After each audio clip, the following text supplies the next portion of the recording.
días. Buenos días.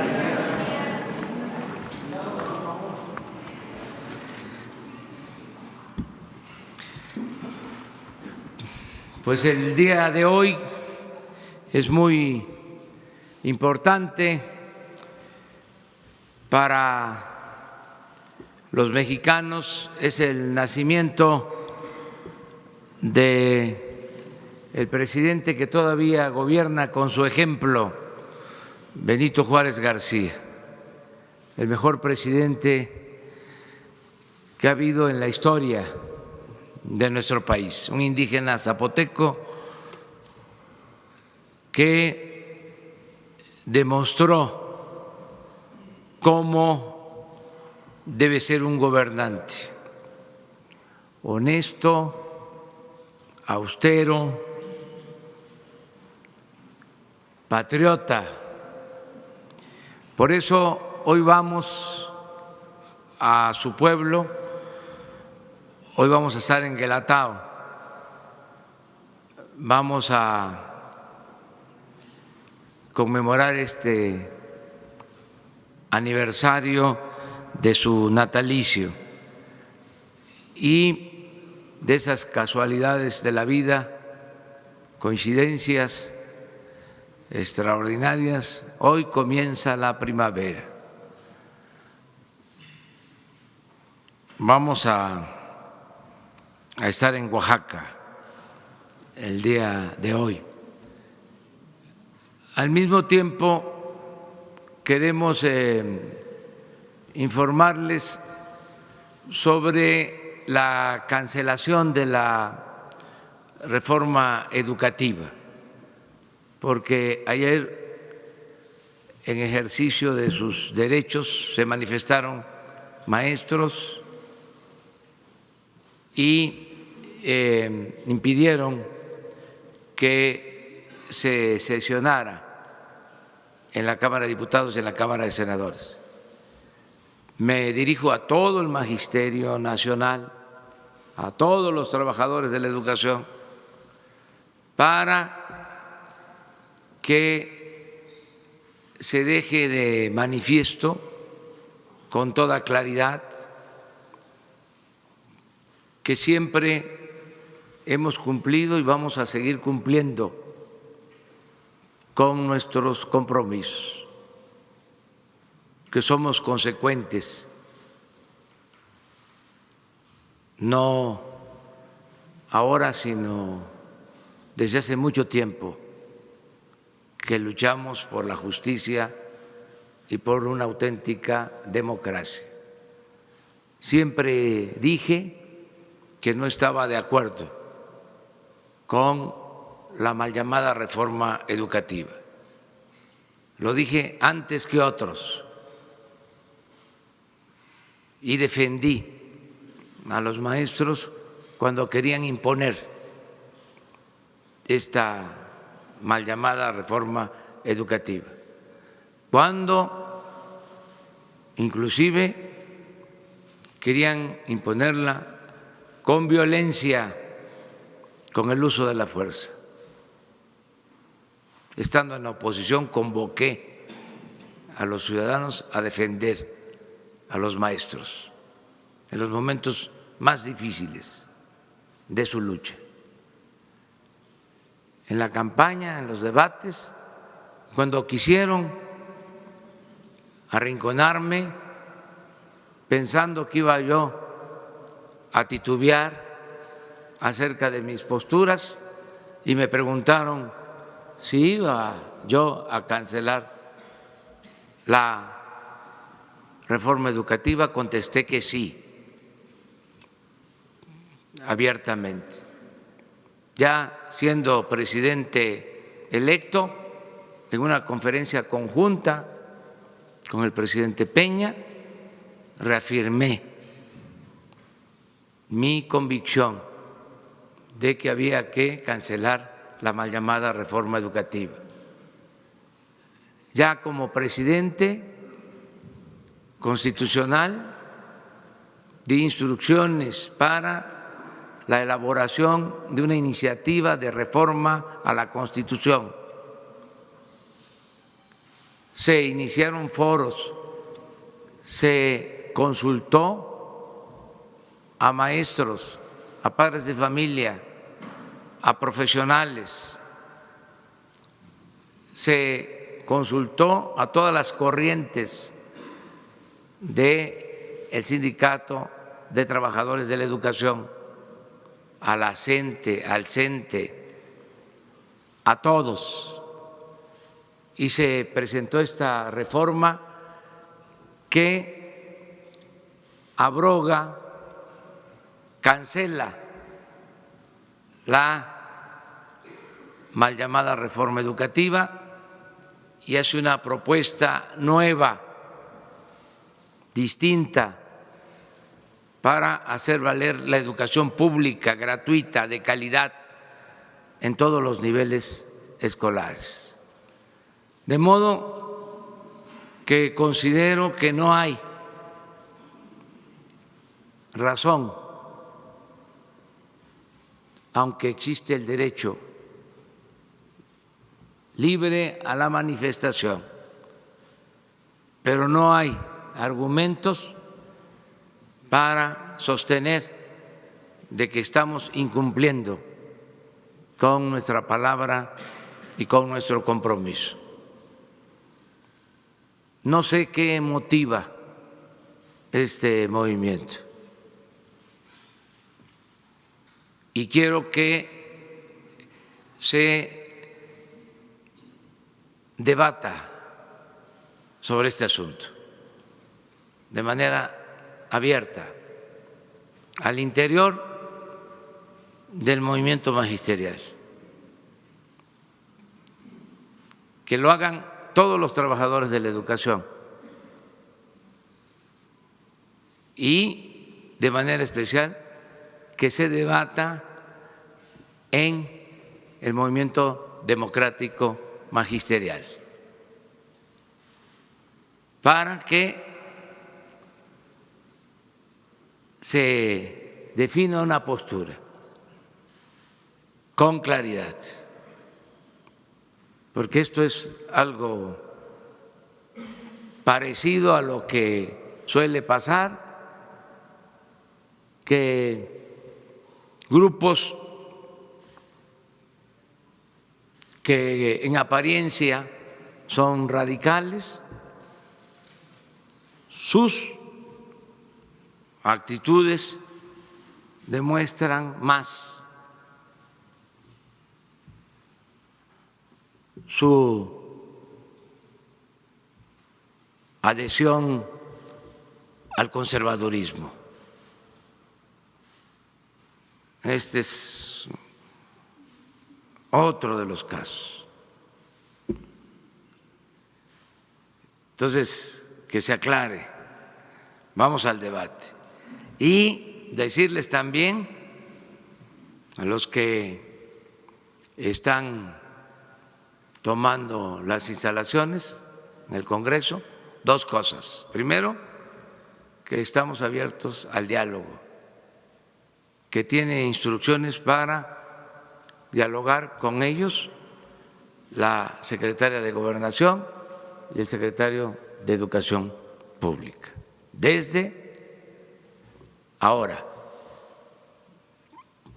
que integren sus comisiones y a dialogar todo lo que se requiera. Y lo segundo, decirles también, darles la garantía de que no va a haber represión, que nosotros no somos represores, que no nos confundan, que no somos los mismos. Yo entiendo que hay un proceso de adaptación a las nuevas circunstancias. Estaban acostumbrados pues a enfrentar a gobiernos autoritarios, pero ya no es así. Yo voy a recomendarle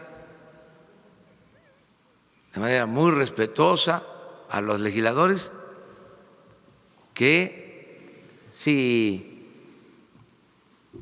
es necesario para evitar cualquier provocación, que no sesionen. Lo mejor es la paz y la tranquilidad. Y que todos los mexicanos nos atengamos a la opinión pública, al criterio de los ciudadanos, que sean los ciudadanos los que decidan y califiquen si estamos bien en nuestras posturas. Ya no hay posibilidades para la imposición ni para el extremismo. Esta ciudadanía está muy politizada, muy consciente. Entonces, al debate en las redes sociales sobre este tema, al debate en las comunidades, en los pueblos, al debate al interior del movimiento magisterial, al debate entre todos para hacer valer la democracia. Quiero que quede muy claro a todos qué es lo que estamos proponiendo, para que no se vaya a sacar algo de contexto, o se nos vaya a atribuir algo que no estamos sosteniendo, que no se quiera agarrar una bandera que no tiene que ver con nuestro propósito, con nuestras intenciones. Nada de excusas, nada de pretextos, claridad, transparencia. Y vamos a seguir hablando, si es necesario, de este tema aquí, para alentar el diálogo. Pero ya no hay partidos ni sindicatos, ni mucho menos grupos de intereses creados que estén por encima del interés general, del interés del pueblo de México. No hay favoritismo para nadie, para ninguna organización. Y como decía el presidente Juárez, que es muy oportuno recordarlo, y aplica nada por la fuerza, todo por la razón y el derecho. Le voy a pedir a Esteban Moctezuma que les dé a conocer cuáles son los puntos de la propuesta que se está haciendo y reafirmar mi compromiso de que se cancela la mal llamada reforma educativa.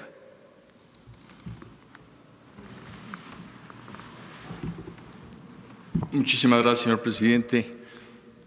Muy buenos días a todas y todos. La iniciativa para la abrogación de la reforma educativa y para que nazca de esta un acuerdo educativo, porque ha participado desde hace ya 6 meses la sociedad entera y particularmente las maestras y los maestros dándonos sus opiniones sobre el sistema educativo. Tiene varios puntos que voy a decir de manera muy condensada, porque es lo que la define. En primer lugar, queda abrogado el texto constitucional previo y también a raíz de la aprobación de la iniciativa se abrogarán la ley del Instituto Nacional para la Evaluación de la Educación y la ley del Servicio Profesional Docente también queda abrogado.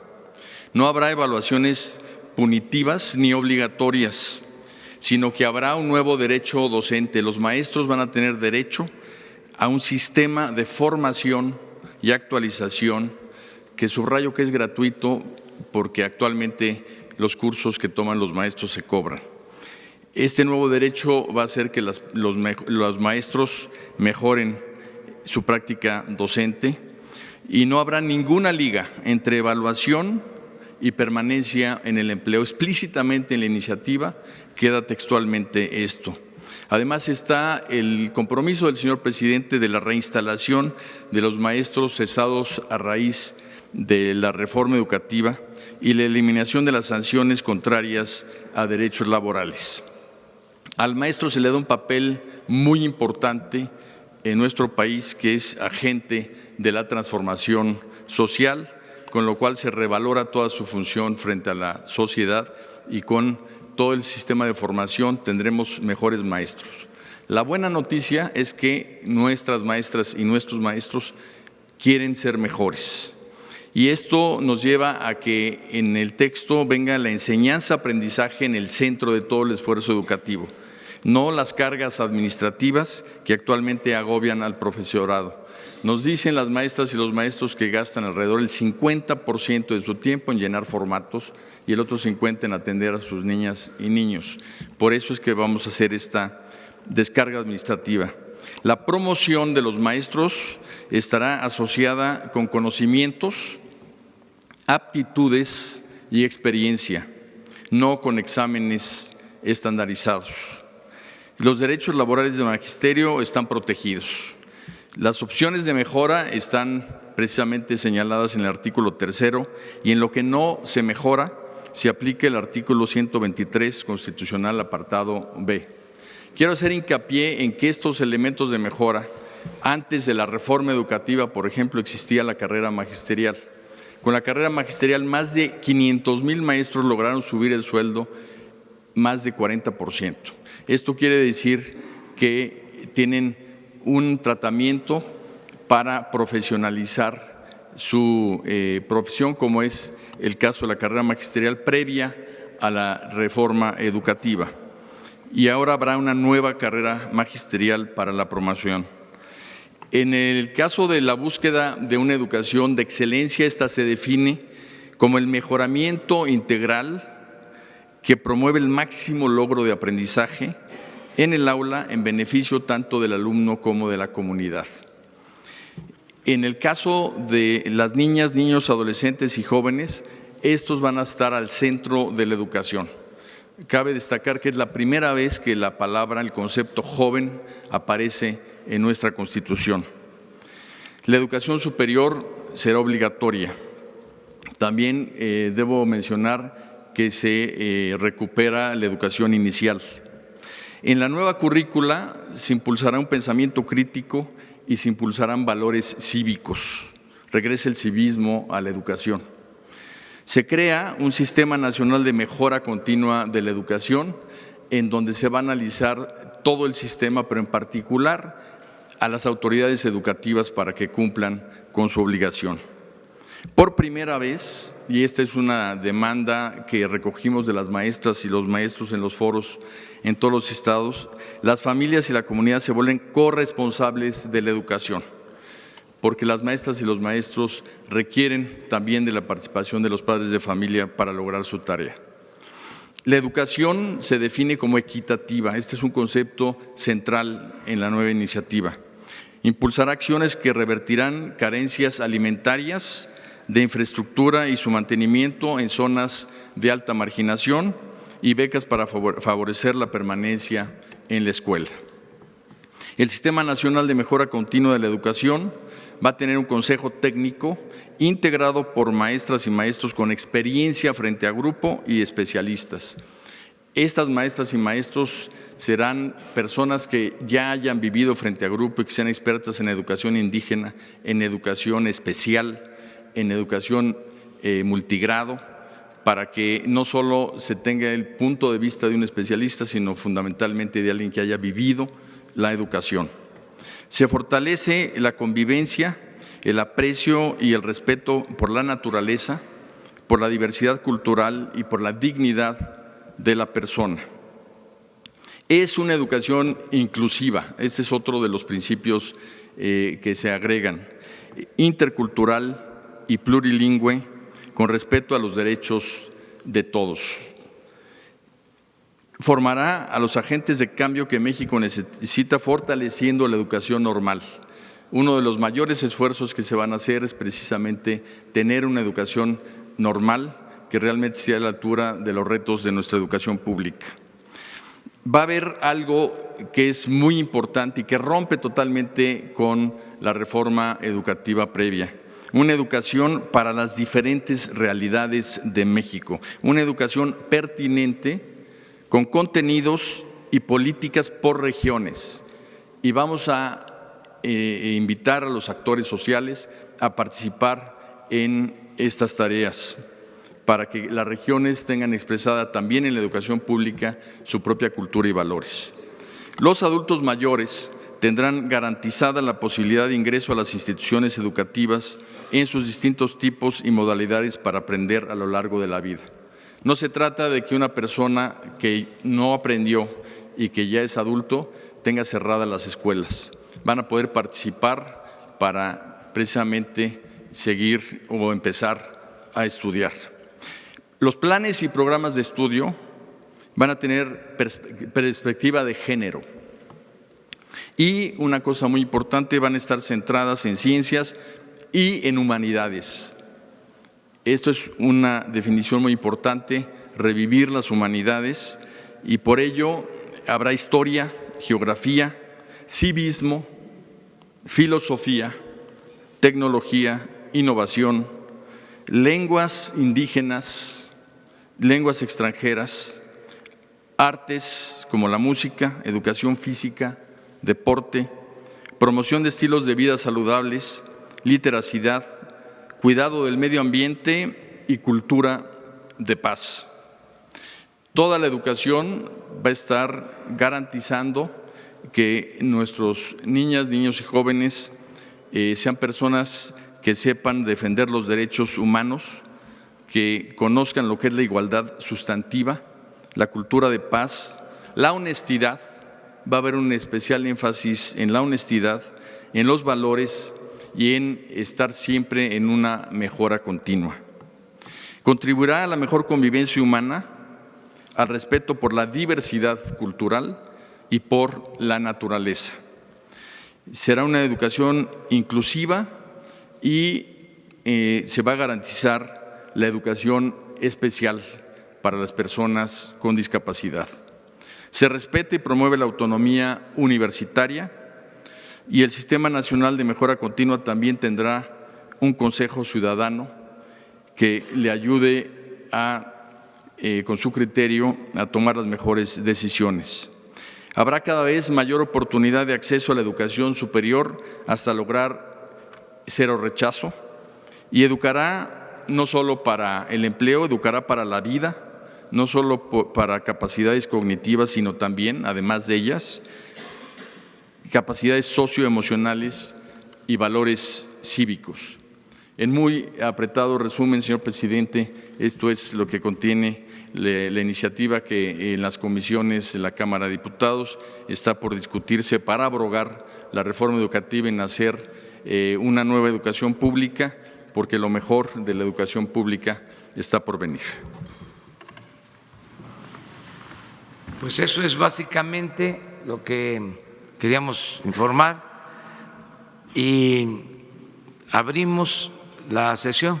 Quedó pendiente de ayer.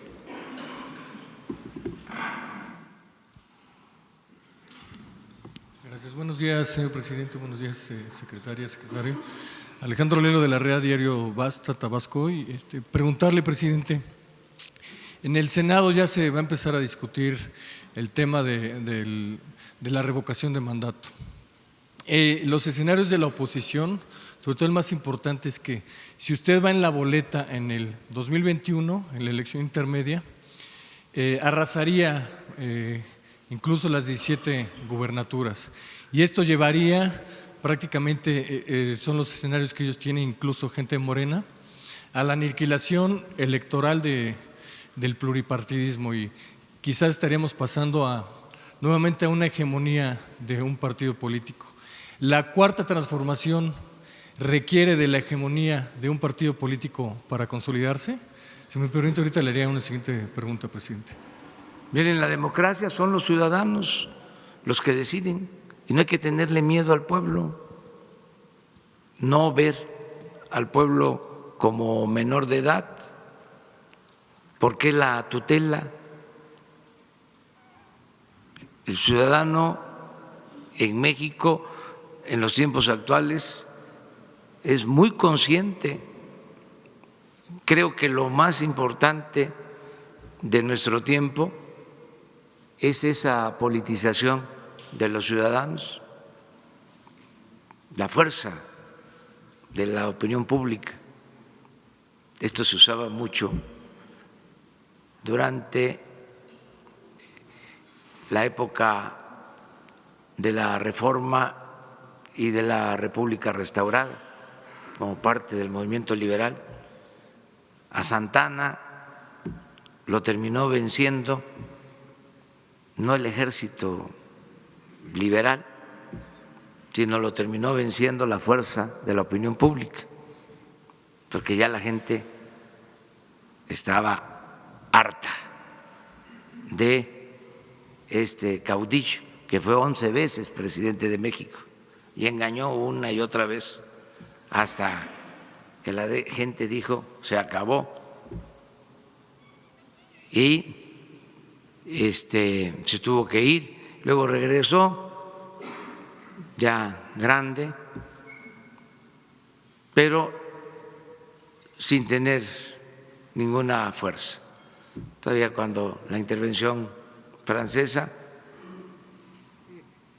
fue a ofrecer sus servicios y le dijeron ya no, porque la sociedad quería los cambios. Es lo que está pasando actualmente. Esa es nuestra fortaleza. Hay una voluntad colectiva dispuesta a llevar a cabo una transformación en el país. Entonces, que sean los ciudadanos los que decidan. Inventaron nuestros adversarios lo de la reelección, ya era para reelegirme. Ya dejé de manifiesto de que eso va en contra de mis principios, de mis convicciones, que soy partidario del sufragio efectivo, de la no reelección. Muchos de ellos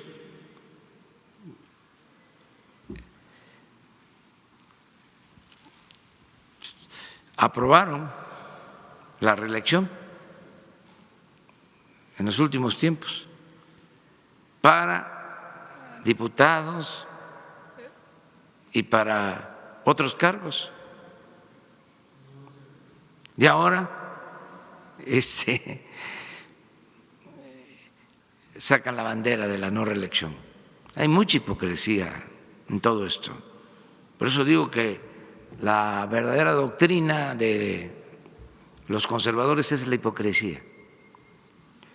Bueno, yo no me voy a reelegir, yo me someto a la revocación del mandato para que a mediados del sexenio la gente decida si continúo o no. Si continúo, termino en el 24, bajo ninguna circunstancia seguiría en el gobierno. Y además tengo la convicción de que van a ser suficientes 6 años para sentar las bases, crear el hábito democrático, erradicar la corrupción y echar a andar la economía para que haya trabajo y haya bienestar en el país. Entonces, el que no quieran aprobarlo de la revocación del mandato, argumentando de que voy a ir en la boleta, pues es algo parecido, guardadas las proporciones, a lo que me hicieron cuando me desaforaron. No querían que yo fuera en la boleta del 2006. En el fondo eso era. Inventaron de que había yo incumplido con la decisión de un juez que había yo violado un amparo, que había yo construido un camino para comunicar un hospital en contra de un mandato legal y que por eso me desaforaban. Cuando hubo línea, consigna desde Los Pinos, y fue una de las cosas vergonzosas del Poder Judicial, que llamaron a Los Pinos para darle instrucciones al presidente en ese entonces de la Suprema Corte de Justicia, y se confabularon todos, los legisladores, todo el Congreso, se unieron para desaforarme. No está así ahora, es distinto. Pero, pues, ¿cómo es eso de que no aparezca yo en la boleta? Si eso es, además, si una boleta aparte es aprovechar de que se va a llevar a cabo una elección a mediados del sexenio para elegir al nuevo Congreso, en particular a la Cámara de Diputados y otros cargos, pero es una urna aparte donde lo único que se va a preguntar es: ¿quieres que continúe el presidente o que renuncie? ¿Sí o no? O sea, que continúe o que renuncie. Y ya, esa es una boleta. Hasta podríamos organizarlo, lo que pasa es que queremos hacerlo pues de manera legal. Lo hice cuando fui jefe de gobierno, me sometí a la revocación de mandato, nada más que esa consulta fue telefónica. No sé si se pusieron también mesas, pero sí me acuerdo de que a mediados de mi mandato como jefe de gobierno se consultó igual si querían que yo siguiera o que me fuera. ¿Cómo consulté si aumentaba el precio del boleto del metro o no? Como consulté varias cosas. Entonces ahora, si se aprueba esta reforma, pues es un asunto legal y aplicaría para la presidencia de la República, pero después podría aplicar también para gobernadores, para senadores, para presidentes municipales. ¿Por qué aguantar a un mal gobernante? ¿Por qué aguantar 6 años a un mal presidente? Imagínense cuánto se hubiese ahorrado si se hubiese establecido de tiempo atrás la revocación del mandato, que no era suficiente 3 años para saber cómo iba a terminar un sexenio. Entonces es un derecho, además, ciudadano. El pueblo pone, el pueblo quita, es el artículo 39 de la Constitución, es la democracia participativa. El pueblo tiene en todo momento el derecho de cambiar la forma de su gobierno. Eso es lo que estoy planteando. Me dicen algunos, ayer estaba yo viendo,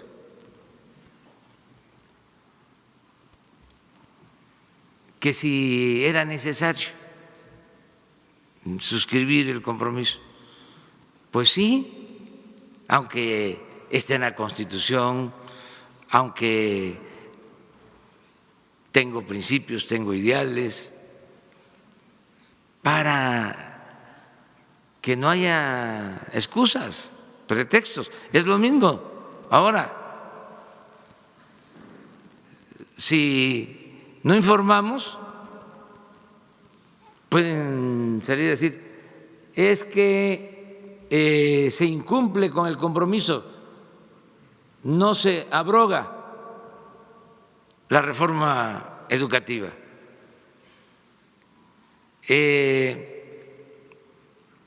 Va a continuar el sistema de evaluación punitiva.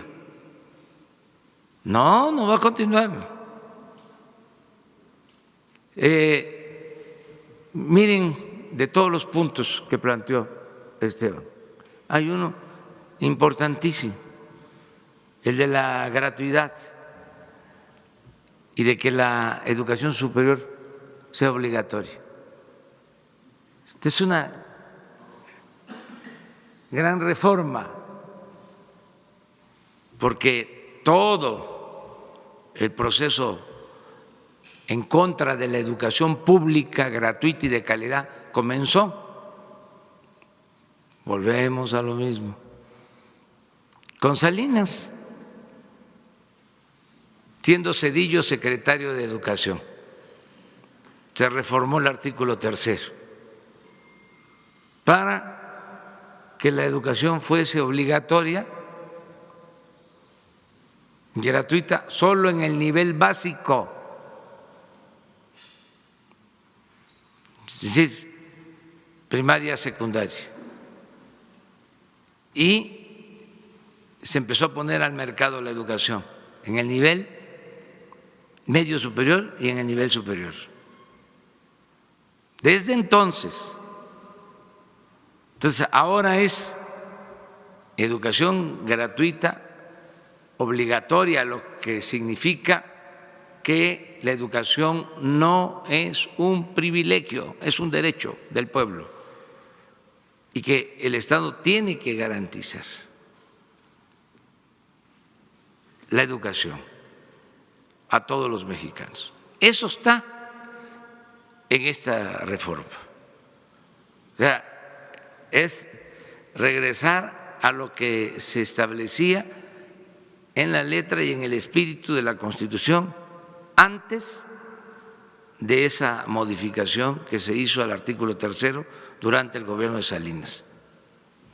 Pero así como eso, otras cosas. El que ya no exista el Instituto de Evaluación, que siempre consideramos que fue una canallada, porque se hubiesen creado institutos de evaluación en todo el gobierno para evaluar a los médicos, para evaluar a los diputados, a los senadores, para evaluar al presidente, y se dirigieron únicamente a los maestros y todo el discurso de desprestigio al magisterio, echándoles la culpa de que la mala educación en México era porque ellos no estaban capacitados o por el ausentismo o porque eran revoltosos o porque no trabajaban, afectaron la dignidad del magisterio. Entonces, ya son cambios importantes. Toda esa corriente conservadora, muy hipócrita, que defendía supuestamente, ¿no?, la calidad de la educación, que siempre decían, y los niños, y nunca repararon de que había un régimen corrupto que impedía atender a la gente humilde, a la gente pobre, y que la educación está estrechamente relacionada con las condiciones de vida de las familias de los niños. Por eso, todo este cambio, toda esta reforma, pero tu pregunta acerca de la revocación del mandato, los legisladores van a decidir lo que ellos consideren. Yo hice ese compromiso y no solo en esta campaña. Si ustedes ven los compromisos en el 2006, en el 2012, está la revocación del mandato. Vamos a ver en qué termina esta situación. Gracias, presidente. La otra pregunta sería, el lunes nos presentaron el diagnóstico de Pemex, vemos un decrecimiento en ingresos, en producción, en campos, y sin embargo 2013 se da una calificación, pasa de triple B menos a triple B, no, perdón, de triple B a triple B más. Y ahora, al principio de su sexenio, la calificación baja 2 puntos de triple B más a triple B menos, cuando el proyecto es un crecimiento de la empresa.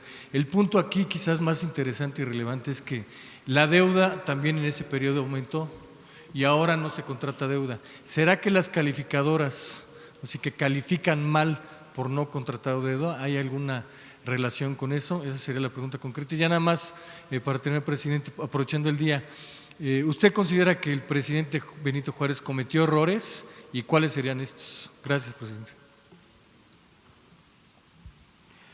Bueno, acerca de las calificadoras, no quiero yo contradecir sus análisis. Sí hay esta falla o este comportamiento que resulta ilógico.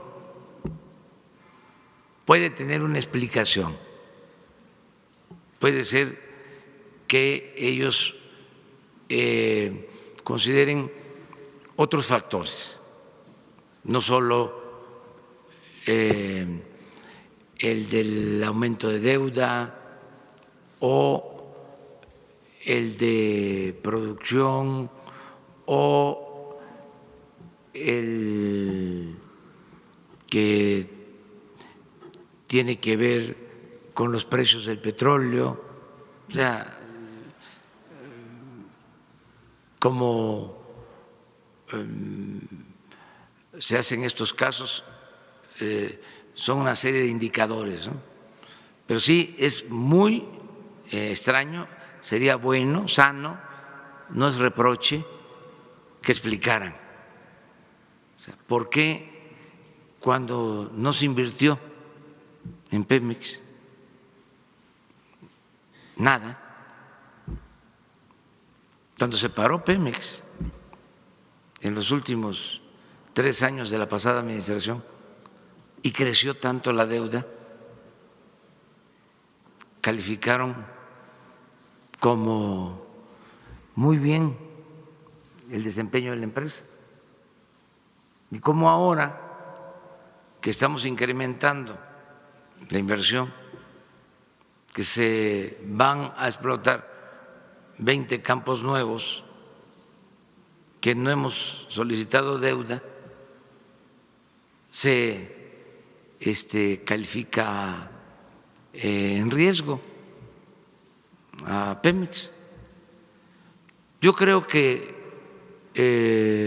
algo que les falta, y es una recomendación respetuosa, no solo a esa calificadora, sino a todas, y al sistema financiero en su conjunto, es que se tome en cuenta la variable corrupción. Creo que eso es lo que les distorsiona cualquier análisis. No toman en cuenta eso. Aunque al mismo tiempo sí hay ya en el mercado financiero una lectura distinta, se empieza a dar un cambio. Por ejemplo,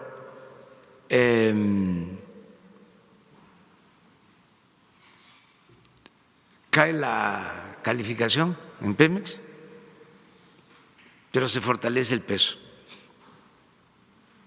Ayer estuvo el peso fortachón, llevaba tiempo. Y eso pues tiene que ver con una lectura distinta del sector financiero.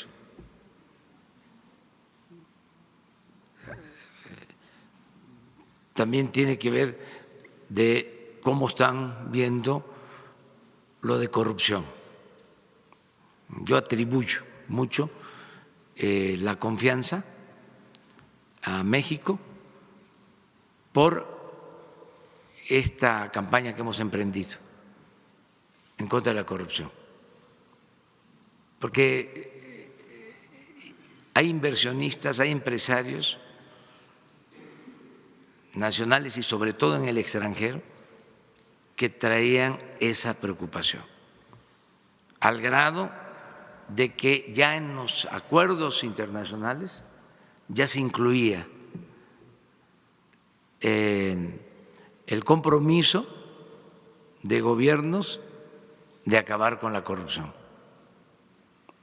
porque eso les afectaba mucho. Por ejemplo, no hay, cuando existe corrupción, libre mercado, no hay competencia,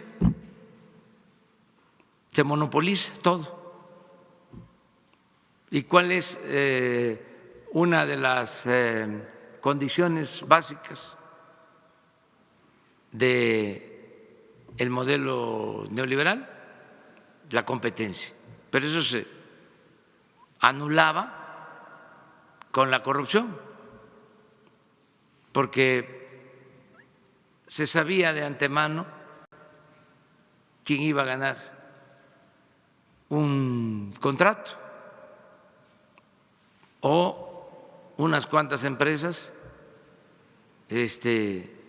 acaparaban todas las compras del gobierno, o había que dar sobornos para obtener contratos. Entonces, eso se termina, eso pone el piso parejo. Ayer, por ejemplo, se hizo una reunión con todos los proveedores de medicinas y acudieron muchos, y vamos a convocar de manera abierta, es una licitación internacional,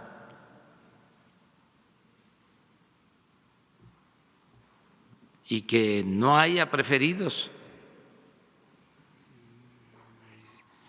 Me informaron de que participaron más de 200 proveedores, porque ya no queremos que tres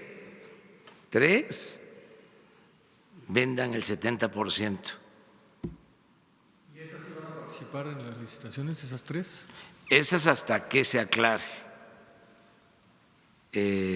si esas adquisiciones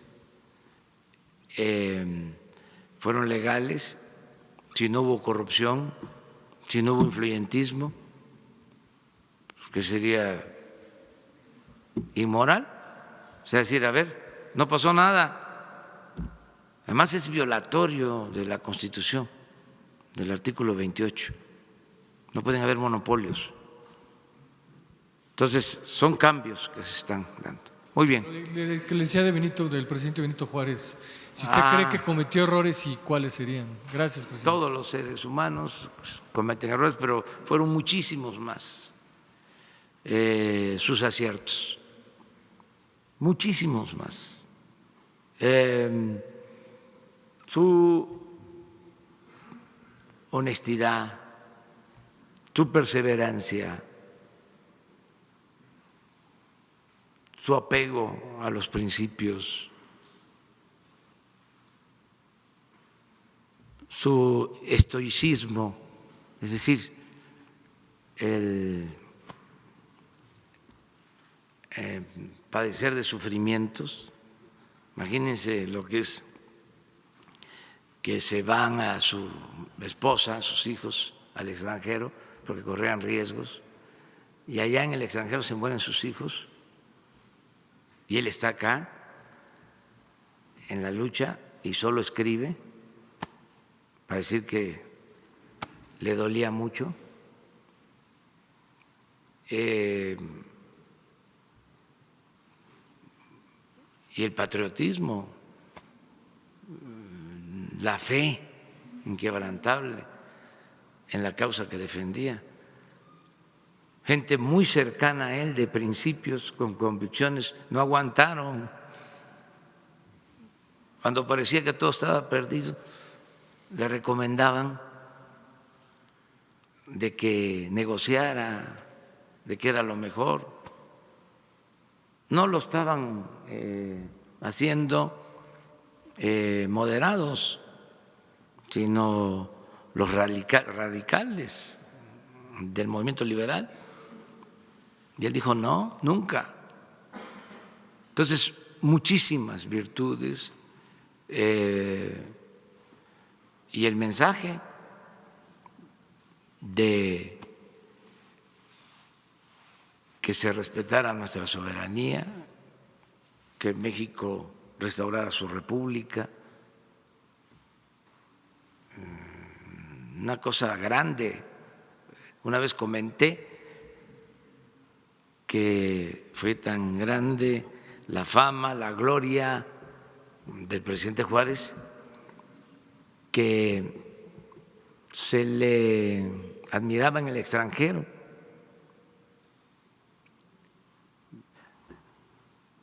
Mussolini se llamaba Benito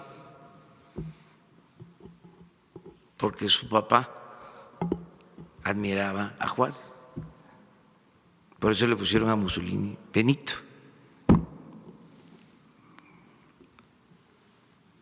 Un dirigente con dimensión mundial, un gran dirigente. Y sus críticos, pues que hagan su trabajo, ¿no? ¿Yo por qué? ¿Y haberse reelecto fue algún error, no? Es que no voy a hablar de eso en estos momentos. Le decía del presidente Juárez. Son circunstancias y son tiempos.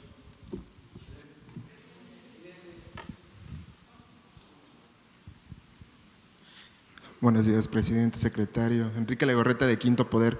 Ayer el exdirector de la CFE, Enrique Ochoa, sugirió que tanto Manuel Bartlett como usted podrían tener desconocimiento sobre la forma en que se llevaron a cabo los contratos para la construcción de los gasoductos, a los que usted ha hecho referencia y que fueron expuestos también en el Desfalco Profundo, una investigación conjunta entre Quinto Poder y Código Magenta. ¿Qué tendría que decir al respecto?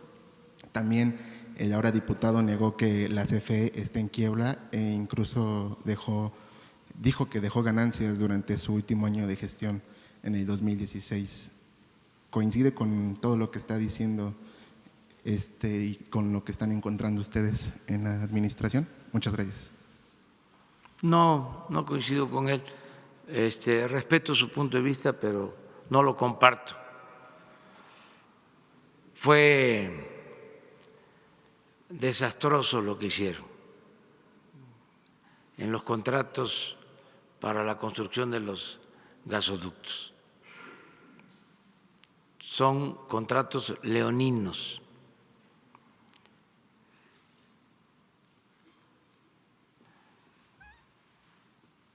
Les comento dos, tres cosas. Una, se tiene que pagar por esos gasoductos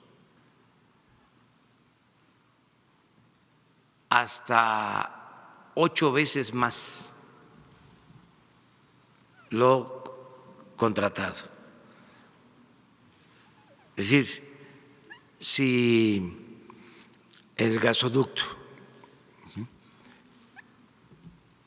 tiene un costo de 1,000 millones de dólares, hay que terminar pagando 8,000 millones de dólares.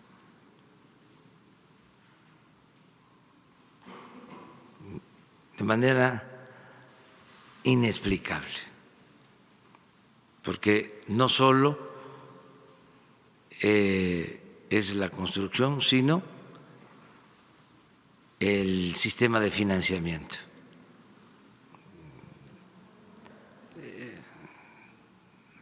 Totalmente desproporcionado. Ese es un caso. Otro. Paga la Comisión Federal los gasoductos y no pasan a ser propiedad de la Comisión Federal de Electricidad. Siguen siendo propiedad de la empresa que los construyó. Increíble.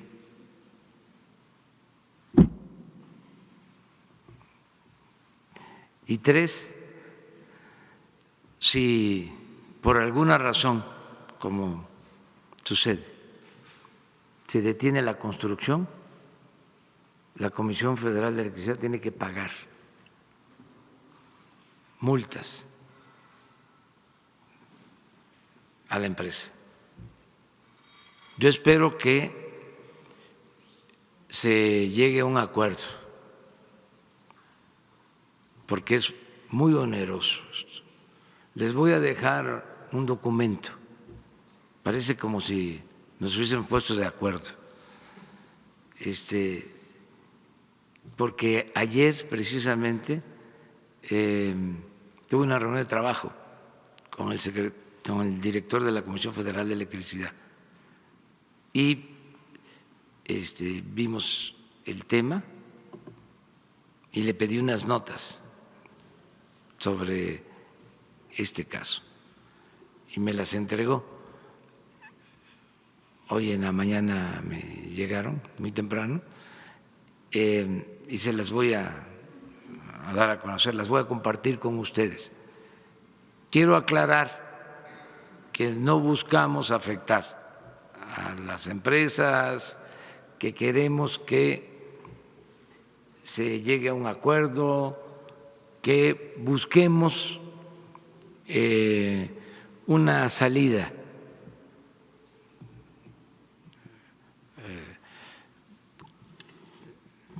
justa, equilibrada, que no perjudique al interés público y que tampoco las empresas salgan perjudicadas. Entonces tenemos que revisar esto. Legalmente no queremos cancelar los contratos, nada más les puedo decir que tienen una falla de origen. No fueron aprobados estos contratos por los consejos de administración. No se aprobaron por el Consejo de Administración de la Comisión Federal de Electricidad.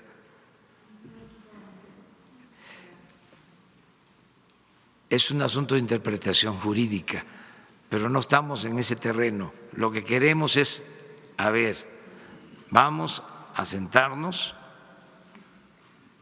a revisar contrato por contrato y a llegar a acuerdos en los mejores términos. ¿Y en ese caso se interpondrían ya las denuncias contra quienes sean los responsables o ya están en ese proceso? Vamos a revisar bien los contratos, sí vamos a transparentar todo, bueno, al grado que les voy a dar el documento que me entrega el director de la Comisión Federal de Electricidad, después de un análisis que se hizo de todos estos gasoductos. Dos más, vamos atrás. Tú. Buenos días, presidente. Montserrat Sánchez, de Reporte Índigo. Son dos preguntas. La primera, el día de ayer se registró un atentado contra otro periodista en Oaxaca. Pedirle fecha exacta cuándo va a presentar las modificaciones que se van a hacer al protocolo para proteger a periodistas y a derechos humanos, ya que en este año van 4 asesinados y, por ejemplo, el primero, que fue en Baja California, contaba con esta protección. Y la segunda, en la visita a las Islas Marías, los trabajadores nos decían que les avisaron desde febrero que los iban a cambiar, pero ya va para un poco más de un mes y no saben a dónde, o sea, están en incertidumbre en su situación laboral. Gracias, presidente. Sí, en los dos casos vamos a dar respuesta. Puede ser mañana, que le pida yo a Alejandro Encinas, en el primer caso, lo de la protección de periodistas. Ya se está trabajando en mejorar este mecanismo. Entonces mañana, si les parece, les informamos sobre eso. Y lo mismo de lo de las Islas Marías, de que venga el responsable, Francisco Garduño, y les dé una respuesta, ¿no? Porque se han demorado y que también sirve para ver qué sucedió con los traslados, cómo se ha avanzado en el propósito de que si los reclusos lo solicitan, lo piden, se les acerque a sus lugares de origen, donde están sus familiares, a penales más cercanos a donde viven, que nos informen sobre eso, si te parece. A ver. Buenos días, Mariana León del Financiero. Dos preguntas, señor presidente. Usted habla ahora, junto con el secretario de Educación, de que no habrá evaluación para el ingreso al servicio profesional docente y que se recuperará la carrera magisterial que se había perdido. Hubo señalamientos en el pasado que la carrera magisterial se había utilizado como mecanismo para dentro de los sindicatos, un mecanismo corrupto para que los maestros pudieran ingresar y que también como un arma política para manipular a los maestros. ¿Cómo se puede garantizar que si no hay evaluación para el ingreso de los profesores, haya un proceso transparente y no se manipule a los maestros desde el sindicato para que puedan estar ahí? También ayer, en otro tema, usted esta semana habló sobre la nueva estructura que tendrán los coordinadores de los programas estatales. Esto implica un gabinete de seguridad, digamos, en cada uno de los estados. Los gobernadores habían elevado su voz para decir que era una preocupación que los coordinadores estatales estuvieran involucrados en temas de seguridad. ¿Cómo garantizarles que habrá una separación entre estos delegados y el tema de seguridad, que era una preocupación de los gobernadores? Es decir, ¿este nuevo gabinete de seguridad tendrá voz y voto en las acciones que lleve a cabo la Guardia Nacional? Gracias. No es lo mismo, es una forma de estructurar a las dependencias del gobierno federal en los estados, una forma de organizar. Como ya no hay delegaciones, no existen las delegaciones, se está ahora proponiendo que, además del coordinador general, para atender las peticiones, las demandas de los ciudadanos, existan 4 subcoordinaciones. Cada subcoordinación por gabinete, ya no por secretaría. Entonces, son 4 gabinetes, es un subcoordinador para el gabinete de gobierno y seguridad, otro subcoordinador para el gabinete de Economía, Hacienda, Administración, otro gabinete para desarrollo energético o sector energético y comunicaciones y obras públicas, y otro gabinete de bienestar. Entonces, es el coordinador y 4. Y un administrativo, porque en cada estado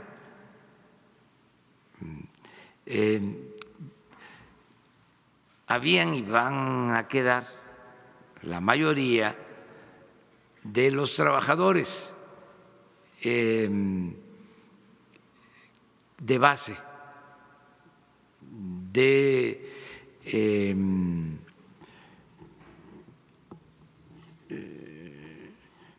operación necesaria, sindicalizados, lo que se ajusta es lo de arriba, que es donde estaba el exceso. Entonces, abajo hay estados en donde pueden haber, sin considerar a los maestros, ¿sí?, o a los médicos, pueden haber hasta 3,000 trabajadores del gobierno federal. Entonces, pues se necesita un área administrativa. Son muchos y requieren un área administrativa. Esa es la forma de organizar. No tiene nada que ver con la parte política. Es una manera de organizarnos para funcionar mejor en lo administrativo. Es que usted decía ayer que quedaría el delegado, el gabinete y abajo las 266 coordinaciones. Así. Entonces, esta duda surge porque si el gabinete de seguridad tendrá injerencia abajo de en las 266 coordinaciones que tienen que ver con el tema de seguridad y Guardia Nacional. Eso de que los coordinadores no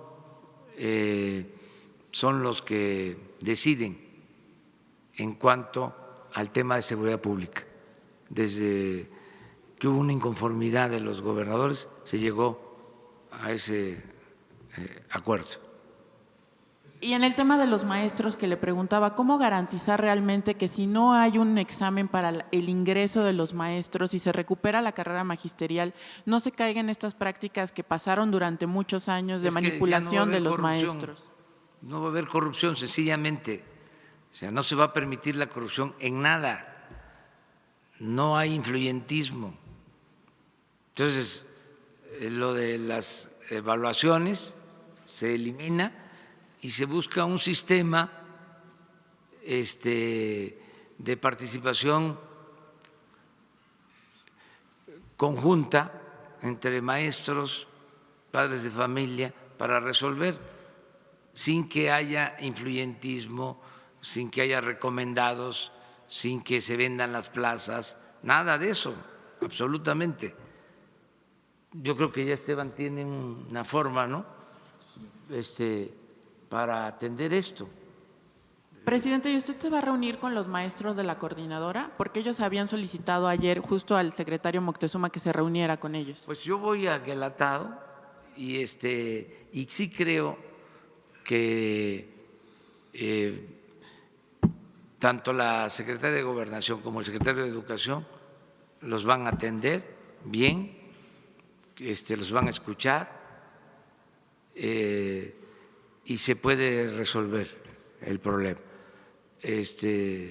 Yo no puedo estar en todo porque pues tengo otras cosas también. Esto es muy importante, pero está siendo atendido. Yo estoy al tanto, ¿sí?, de todo lo que sucede. Si no, tendría yo que atender, porque esta es una sección, ¿sí?, básicamente es de Oaxaca. Tendría yo que atender a los de Chiapas, tendría yo que atender a los de Michoacán, tendría yo que atender a los del CENTE, tendría yo que atender, ¿sí?, a los mineros, tendría yo que atender pues a muchos. Entonces tenemos que distribuirnos el trabajo. Hay lineamientos generales. Claro que voy a ver a los maestros. En Guelatao la mayoría van a ser maestros. Ahí los voy a saludar, ahí vamos a hablar. Y todo el tiempo estoy recogiendo los sentimientos de la gente y atendiendo problemas, siempre. Entonces, también eso ya va a cambiar. Nada de que, a ver, vamos a la mesa de diálogo, ¿no? Como era antes, ¿no? Y se dialoga y luego rueda de prensa. ¿Y saben qué hacían a veces? Se reunían, se dialogaba, se ponían de acuerdo de lo que iban a salir a decir allá afuera y habían otros acuerdos. Habían otros, los secretos, que se sabían después o a veces nunca se sabía. No, aquí todo transparente. Si se logra el diálogo hoy, si ellos que aceptan dialogar, ya mañana informamos que nos también presenten un pliego petitorio o sus inconformidades, también para darlas a conocer, a ver qué cosa es lo que quiere, cuál es la inconformidad, qué le falta, ¿sí? Porque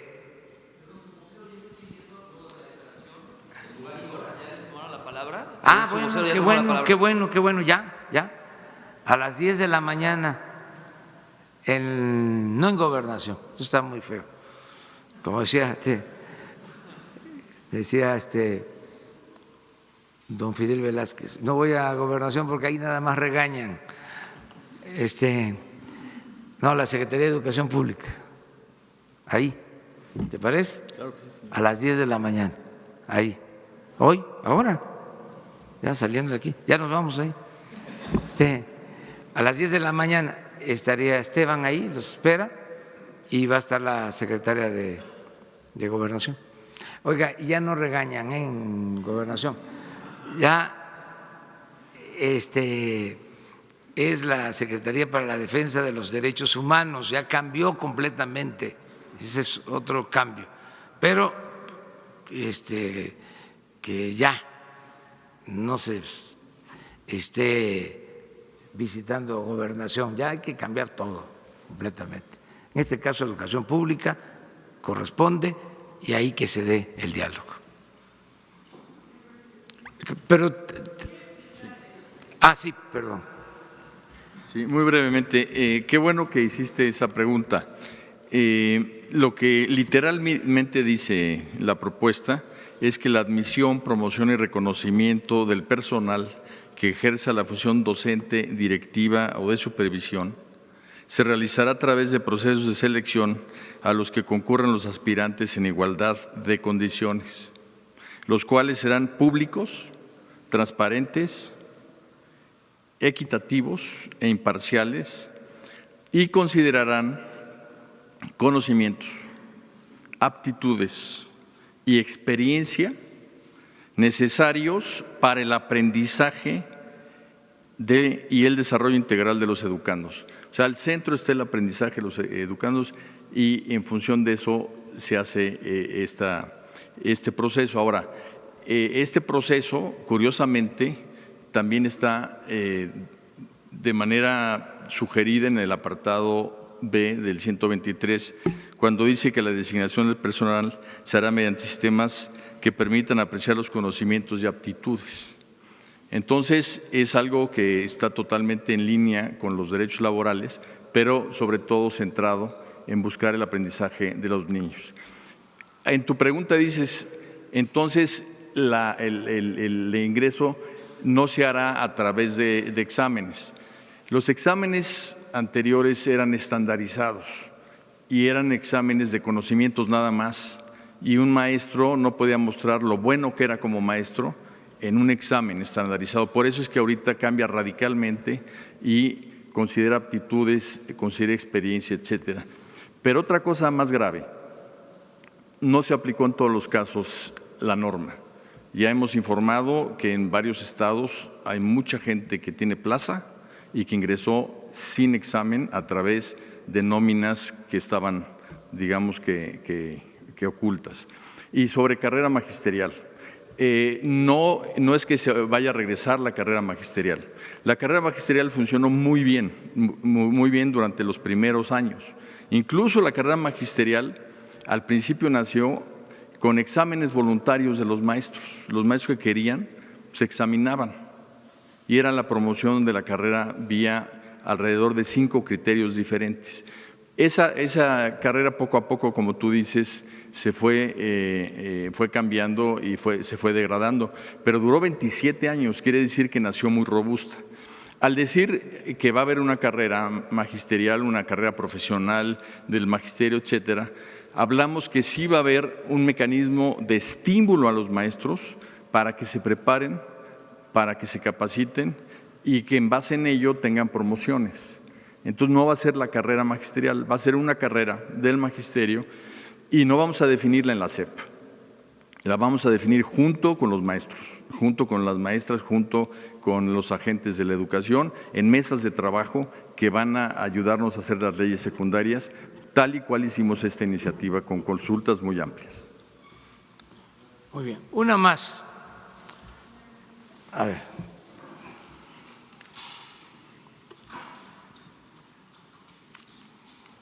Sí, tú. Presidente, buenos días. Agustín Velasco de UNO TV. Yo le quiero preguntar acerca de esta reunión con Jared Kushner. ¿Por qué hacerlo en una casa privada y no en Palacio Nacional o en la Secretaría de Relaciones Exteriores si es un encuentro bilateral? Eso por un lado. Y por otro lado, el tema de la revocación del mandato. ¿Está usted en la disposición de ser flexible en cambiar la fecha, cambiar el formato, con tal de llegar a un acuerdo con la oposición y que su nombre no aparezca en la elección intermedia? Gracias. Bueno, lo de la visita se hizo en una casa particular de un amigo en común porque se ajustó el horario. Él viajó de Estados Unidos solo a este encuentro, tenía su agenda, igual yo tenía compromisos y se podía llevar a cabo esta reunión a esa hora, a las 8 de la noche, y estuvimos hasta las 10, 10:30, ¿no?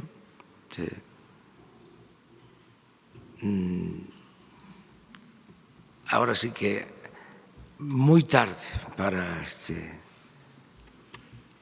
este encuentro por las labores que uno realiza, ¿no? Y lo hicimos así porque lo consideramos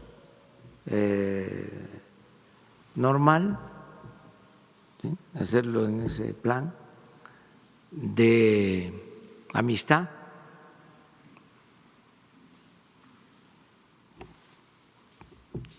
Cenamos ahí, no fue una reunión rígida,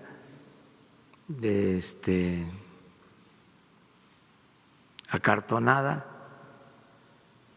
fue una conversación circular, como son a veces estas reuniones muy importantes. Entonces, por eso se decidió hacer. No, porque habían testigos y lo informamos. Ninguno, porque pues fue un encuentro amistoso. Sí se habló del tema del tratado, ya lo mencioné, reafirmamos nuestro compromiso de que se debe de aprobar ese tratado, porque hay cosas que benefician al país.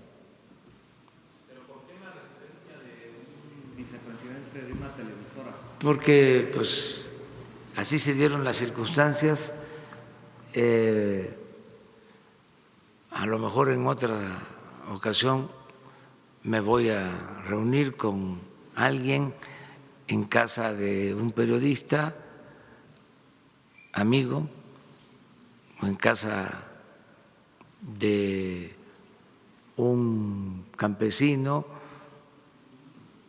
o en casa de un maestro.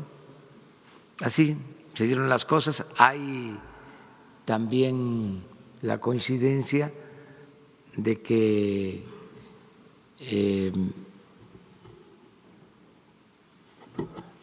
se tiene amistad entre las partes. Entonces fue en ese ambiente de amistad, nos sentimos cómodos.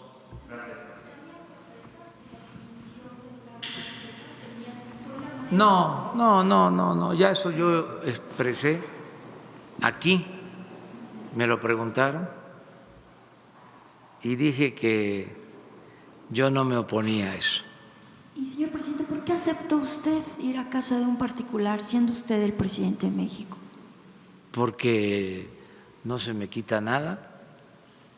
O sea, yo soy respetuoso de la investidura presidencial. Si fuese yo a hacer algo indigno, entonces sí, no podría yo reunirme en ningún lado con nadie, pero pues yo tengo mi autoridad moral para asistir a cualquier encuentro, a cualquier acto. Tampoco era cualquier empresario, ¿no? Era el presidente, era de la principal televisora del país y con muchos intereses también. Sí, y hay celos y sentimientos, y yo los entiendo, pero ya, mire, así, abrazos y amor y paz, ¿sí? Ya, no tantos celos, no tantos sentimientos. Me llevo muy bien con todos, nos llevamos muy bien con todos y tenemos que reconciliarnos. Es una etapa nueva. La cuarta transformación también implica la reconciliación nacional, la reconciliación histórica. Entonces, lo importante es de que se mantiene con el gobierno de Estados Unidos una relación de amistad. Esto dice mucho. No puedo explicar todo lo que significa tener una relación de amistad y de respeto mutuo. Es fundamental. México, con todo respeto, no es Brasil, no es Italia. ¿Sí? Italia es Roma y Roma fue durante mucho tiempo la cuna de la civilización occidental, como Grecia, como Atenas, muy importantes. ¿Sí? Esas naciones. Brasil, importantísimo, una gran nación, un gran pueblo. Pero nosotros, por razones de geopolítica, tenemos que mantener un cuidado mayor de nuestra relación con Estados Unidos. Somos vecinos, a eso me refiero, para que no se vaya a malinterpretar, que no somos Brasil o no somos Italia o Francia. Tenemos 3.180 kilómetros de frontera con Estados Unidos. Viven 24 millones de mexicanos en Estados Unidos. Tenemos estrechas relaciones económicas, comerciales. Compartimos historias de confrontación y también momentos de amistad, de solidaridad. O sea, es una relación equivalente a la relación que debemos tener también por cuestiones históricas, geopolíticas, culturales, con nuestra América, como decía Martí. Es igual. Y añado, queremos tener muy buenas relaciones con todos los pueblos, con todas las naciones, con todos los gobiernos del mundo.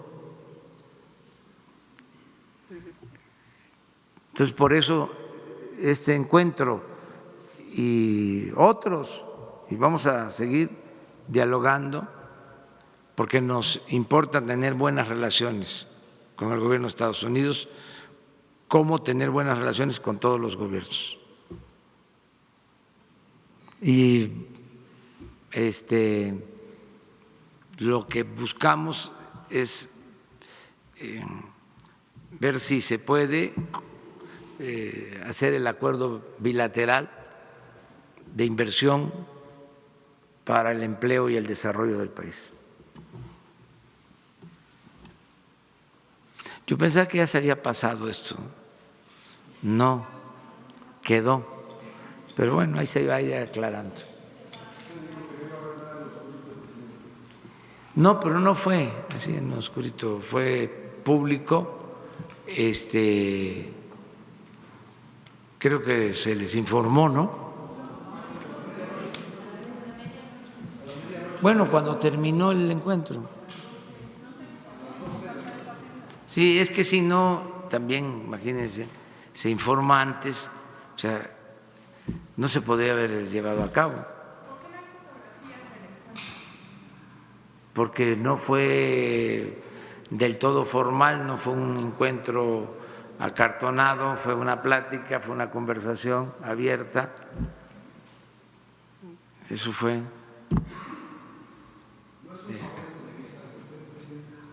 No. Bueno, a lo mejor sí, y yo recibo todos los favores. Todo el que quiera ayudar es bienvenido, bien recibido, todas sus buenas intenciones. No, si no es toma y daca la política. O sea, la política tiene que ver con principios, tiene que ver con ideales. Y también no todo el que ayuda lo hace siempre por un interés. Sí, ya sé que son temas interesantes de análisis, de reflexión.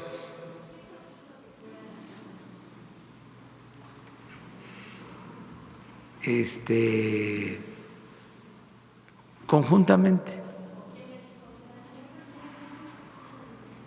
No, se vieron las opciones y ofrecieron que podía ser ahí, dije yo sí, acepté. Así fue. Tan, tan. Sí.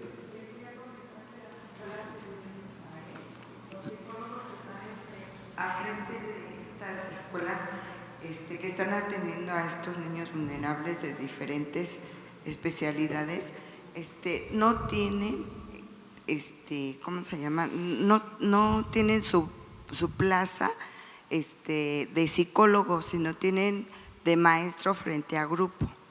Y además están ganando menos que un maestro. Y también no les han entregado su nombramiento, que lo tienen que ir a buscar hasta Toluca en el sindicato. Hay muchas anomalías en ese aspecto. ¿Qué medidas se van a tomar? Mire, todo lo que es el sector educativo como el sector salud tiene esas irregularidades. Muchos trabajadores eventuales, trabajadores por honorario, que llevan mucho tiempo de esa forma, que como en este caso tienen una profesión, llevan a cabo un trabajo y les pagan como si ocuparan o desempeñaran otro trabajo, otra tarea. Todo esto lo tenemos que regularizar.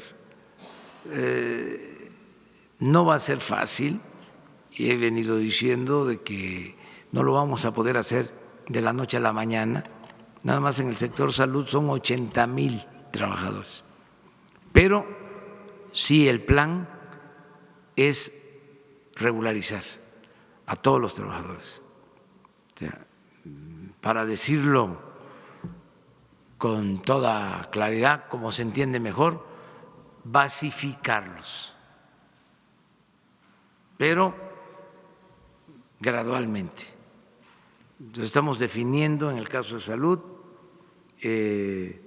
un procedimiento para empezar con los que tienen más antigüedad como eventuales, ¿sí? Y así ir avanzando. Lo mismo en el sector educativo, todo esto que estás planteando. Son de las cosas que queremos hacer durante el sexenio. Sería demagógico decir que lo vamos a resolver este año. No vamos a poder, no podríamos. Es mucho lo que tiene que hacerse y implica también recursos, implica tener más presupuesto, pero sí el compromiso de ir gradualmente resolviendo estas cosas. Contigo terminamos, sí. Muchas gracias. Buenos días, señor presidente. Miguel Arzate, del Sistema Público de Radiodifusión, Canal 14. Preguntarle, señor presidente, si tiene información de qué motiva a la gente a manifestarse. Ya tuvo un acercamiento con el secretario de Educación en la SEP cuando el conflicto en las vías del tren y se llegó a un acuerdo. Ahora, este bloqueo que hubo en la Cámara de Diputados piden que se derogue la reforma educativa. Su gobierno ha manifestado que ese es el camino, pero siguen estas manifestaciones. ¿Qué motiva a la gente? ¿Qué hay detrás de estas movilizaciones? ¿Quién está detrás de la coordinadora? ¿Tiene información? No, no tengo información y no quiero aventurar nada, pero lo mejor es aclarar las cosas. Qué bueno que se va a dar el diálogo, qué bueno que tratamos el asunto. Tenía yo ganas de decirlo. Desde ayer tenía yo ganas de hablar de esto. Es decir, a ver, ¿cómo que piden que se derogue la reforma educativa si eso es lo que estamos haciendo? Entonces, ¿por qué esa actitud? está consensada, está consultada con las bases, porque ser organización democrática implica mandar obedeciendo. Nada de que un sector, una facción, una corriente va a tomar decisiones que corresponden a todos. Entonces, por eso, a ver, ¿de qué se trata? ¿Cuál es la inconformidad? Y entendernos de esa manera y respetarnos. Y las dos cosas. Primero, diálogo. Y segundo, cero represión. Imagínense que el presidente de la Cámara de Diputados, de la Cámara de Senadores, solicite el uso de la fuerza pública. No se frotarían las manos los conservadores, los fifí.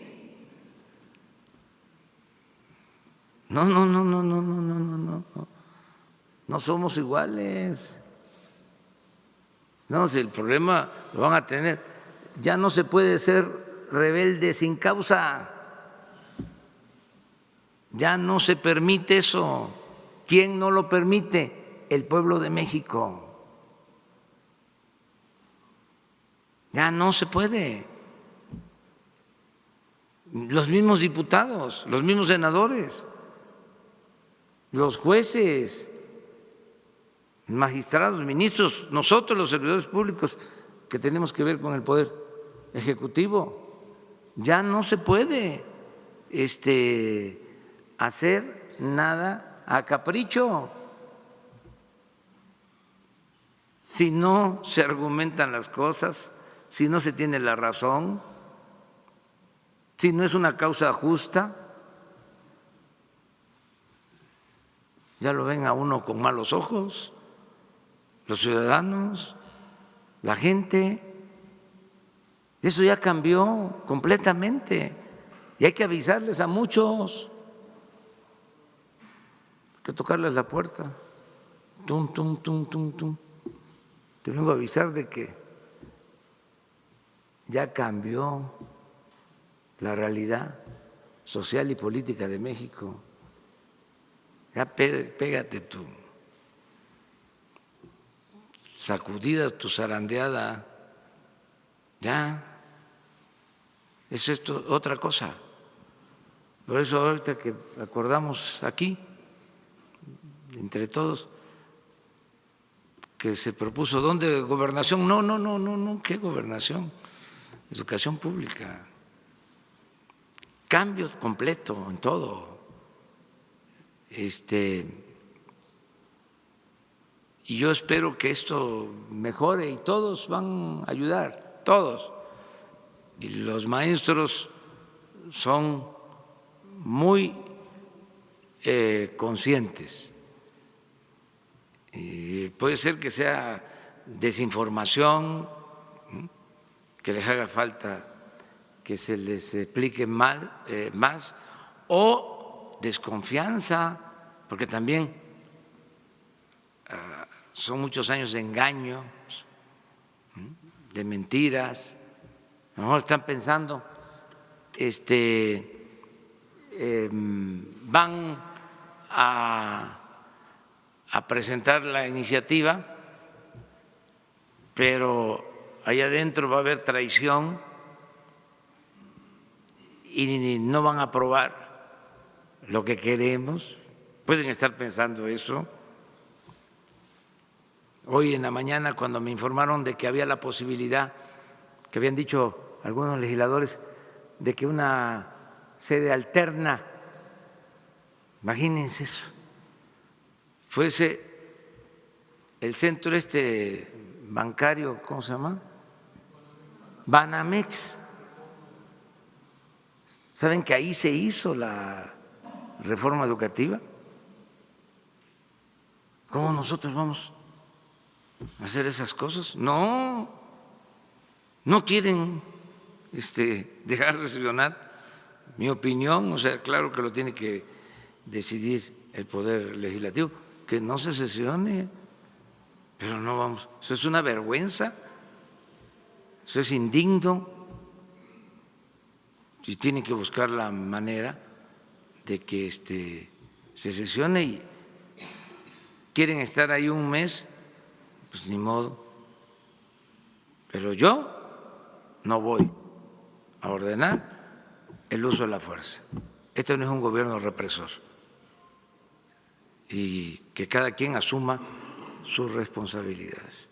Pero sí aclararles que se cancela la mal llamada reforma educativa. Y como esto lo están escuchando maestros de todo el país, y esa va a ser la información, entonces los mismos maestros, ahora que regresen los maestros a algunas comunidades, les pueden decir, la misma gente, y a ver, ¿qué fuiste a hacer allá?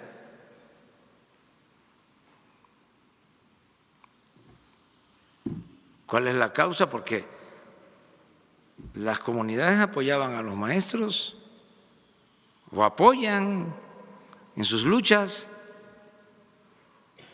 pero que les informaban de qué se trataba. Pero resulta que se busca un cambio de verdad y hay una oposición. Entonces yo espero que sea por falta de información y que se resuelva con el diálogo y que adelante. Muy bien, muchas gracias. Nos vemos mañana.